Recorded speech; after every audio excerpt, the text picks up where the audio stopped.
Shut up, Dick News. It's time to talk about the USFL.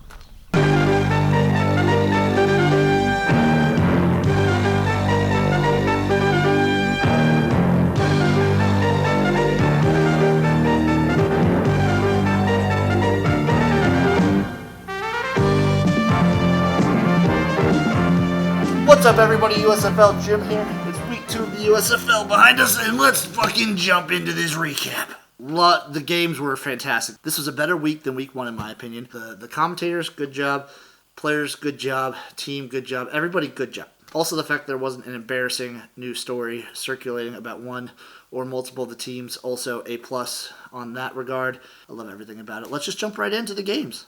Game number 1, we got the Michigan Panthers versus the New Jersey Generals, and oh my god, Shea Patterson he's not great. Having to sit through this Shea Patterson, the way he looks right now in this Michigan Panthers offense, makes me want to get mauled by a Panther. The Generals, I thought this offense was going to come out looking a little bit better. Credit to the Michigan Panthers defense. We all knew Jeff Fisher was going to have a good defense, and then the Panthers offense was way, way low. I was thinking we were going to see Rat King Perez and my boy DeAndre Johnson out there swinging the ball. I liked how they were switching them like I like to switch off at the factory that I don't work at. So Generals start off, they look pretty good at the beginning of the game, but throughout the Generals continue to have like a strong running game. They kind of eventually just pull away slowly but surely. They just can't get a lot done. Neither team could get very much done. This was a very sloppy game. There's not really too much I would want to take away if you're a Generals fan.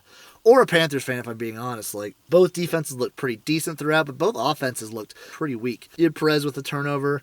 DeAndre Johnson looking all right at points. His legs were good, but his arm was kind of all over the place. And then Shea Patterson just I don't know. I don't know what to do with Shea Patterson at this point. The guy needs some work. Shea Patterson needs some fixing. And maybe I'm the one to do it. Maybe he needs to come have a camp with old USFL Jim. At this point, watching the Panthers, I don't know if Jeff Fisher deserves to have that mustache anymore. Do better. Do better, Michigan. The state of Michigan needs to do better. Mike Riley has gone. He's graduated from Coward of the Week to Switch Hitter of the Week. Good on you, Mike, for switching out those quarterbacks like that. You're looking good. I like what I'm seeing out of you. It's a good energy. It's a good feng shui you got going on. And I like both Luis Perez and DeAndre Johnson. They both add a lot to the game. Generals are going to end up being a good team. Panthers, fix yourself. God. Up next, we had the Stars versus the Maulers in what was to prove to be an extremely entertaining Saturday. The Maulers came out and pressed the shit out of me. They looked way, way better than week 1. They've got a guy. They've got their guy in Love back there that I think they're gonna roll with for the rest of the season. Anyway, this was an extremely entertaining game. Brian Scott, number 1 passer in the entire league. The guy is electric. This passing first offense of the Stars is really fun to watch. And I feel like I'm just going to be taking the over in every Stars game with the way they're playing versus with how their defense looks. The Stars are just going to be this pointsy team throughout the entire season, and I like seeing it. The Maulers, the jump from week 1 to week 2 is crazy. This team looks night and day different offensively. They look so much better. He's a good enough quarterback, and they have these guys back there. Gaither getting shit done. The Saturday doubleheader system I kind of like. I appreciate that they're going with the game Friday and then 2 Saturday and then 1 Sunday. I kind of dig that for week 2. I wouldn't mind if they add more teams, if they do like a Monday night game or just go throughout the week. I like having an extra day to watch football. When I'm talking about the Stars, I got to mention Bart Andrus is a fucking G. Obviously, he knows he's going for the cover here. He's going to make people sleep with the fishes. Bart Andrus is the kind of guy that he's the head of the crime family. He has a bookie that works underneath him. He has a loan shark that works underneath him. He's working in tandem with all of them, and he's getting these games put through and watching the spread. I don't know what it is, but I'm here for it, and I like it, and I appreciate it in my man. Brian Scott, amazing quarterback. They've got great receivers. They have a decent enough offensive line. That definitely needs to improve. That offensive line does need to improve. And then their special teams are pretty fire, too. The Maulers, that defense is legit. That defense is good. Just because they couldn't stop the Stars doesn't mean it's not a good defense. The Stars are turning into what I believe the number 1 offense in this league. The defense can only do so much. Offense, they were struggling to get stuff done at some points, but then all of a sudden second half comes in.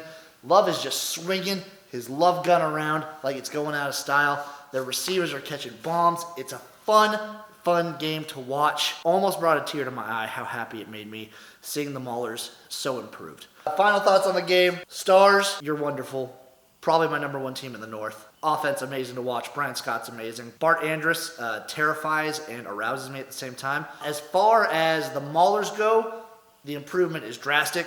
I still am on the fence about Kirby Wilson. Week 1 still leaving a bad taste in my mouth, but week 2, I think you got your guy in Love. You have actual really good skilled positions, and your defense is going to carry you in a lot of these games. I feel if this week, if the Maulers would have played the Panthers, Gamblers, even the Generals, how the Generals looked at points in this game, I think the Maulers defense could have handled them.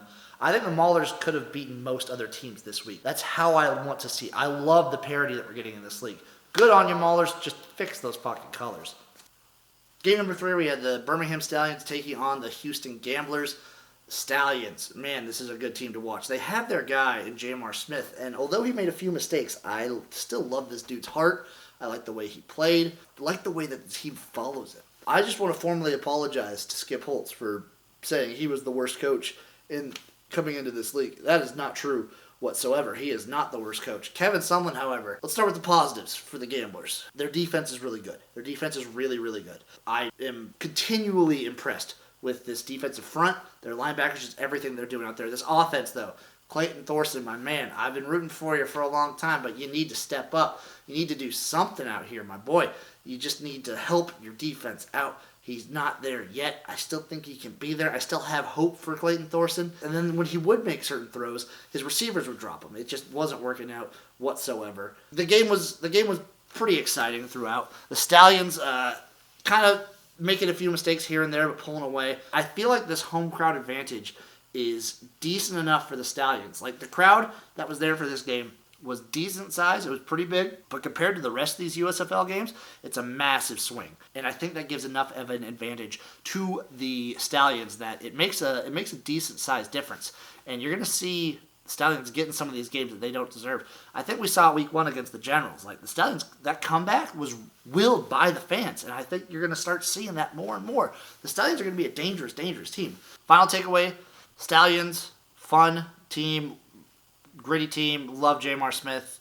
Gamblers, work on offense. Just do some offensive drills or something. I don't know.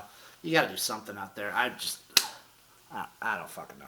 Last and certainly not least, we had the New Orleans Breakers taking on the Tampa Bay Bandits. Now, coming in, I thought this was going to be my game of the week. Breakers were my number 1 team. Bandits were my number 2. And I was expecting fireworks. Kyle Slaughter looked awesome out there. Jordan Tamu, I don't know. He looked a little rough for wear. He got pulled a couple times. So the Breakers come in. That defense looks fucking amazing. That defensive front. Davin Bellamy. The dude gives me a chubby watching him play. And hearing him talk trash, too. This guy needs to be on a mic every single weekend. And that Adams kid, oh my God. The Breakers are coming around to be maybe the most well-rounded team in the whole league. They got the quarterback. They got the receivers. They got the running back. They got the defense. They got it all. As far as the Bandits go, I don't know if it was the game plan, if Tamu was feeling off, the receivers didn't do any help, the offensive line couldn't compete with these defensive boys of the Breakers, but this Bandits team looked lost. The defense also couldn't really do much to stop the Breakers. The Breakers just kind of did whatever they want. The drop I have from the Bandits from week 1 to week 2 is immense. They're going to need to work a little bit to get better in my eyes. So final thoughts on this one. Bandits, do better. And Dave the Wave is going to fuck some bitches this week. Dave the Wave is wet. And that's week 2 of USFL in the books, folks. We had exciting games, close-up finishes. Shout out to friggin' Shea Patterson. If the Michigan Panthers lose every game, but they have a chance to have a comeback and game-winning drive at the end of every game, I'm still gonna love them. I think that's absolutely hilarious, and that's a distinct possibility. Time for my power rankings going on right now. So, number 1, I got the New Orleans Breakers. 2, the Birmingham Stallions. 3, Philadelphia Stars. 4, the New Jersey Generals. 5, the Tampa Bay Bandits. 6, Houston Gamblers. 7, Pittsburgh Maulers. And 8, the Michigan Panthers. So what teams were the biggest movers? So the New Orleans Breakers are the only team that didn't change whatsoever from where they were at. They were my number one team in week 1. They're my number one team in week 2. And the Stallions have jumped. So last week, just for a refresher, we had the Breakers, Bandits, Stallions, Gamblers, Stars, Generals, Panthers, Maulers. So the Bandits have had a huge fall from grace. The Stallions move up a spot. The Stars move up 2 spots from my middle of the pack. Just speaking of which, the Maulers jumped the Panthers. The Panthers looked god-awful this week. They're just, I don't know what's going on with them. Gamblers fall 2 spots. Bandits fall 4 spots. Generals and Stars both jump up 2. There's a lot of movement. I suspect there's going to be even more movement, but that's how the list shapes up right now. Week 2 of the USFL, extremely happy. I will remain erect until I have a bad week. That's just how it's going to go.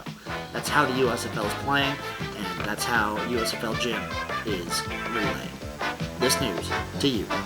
That's the USFL recap.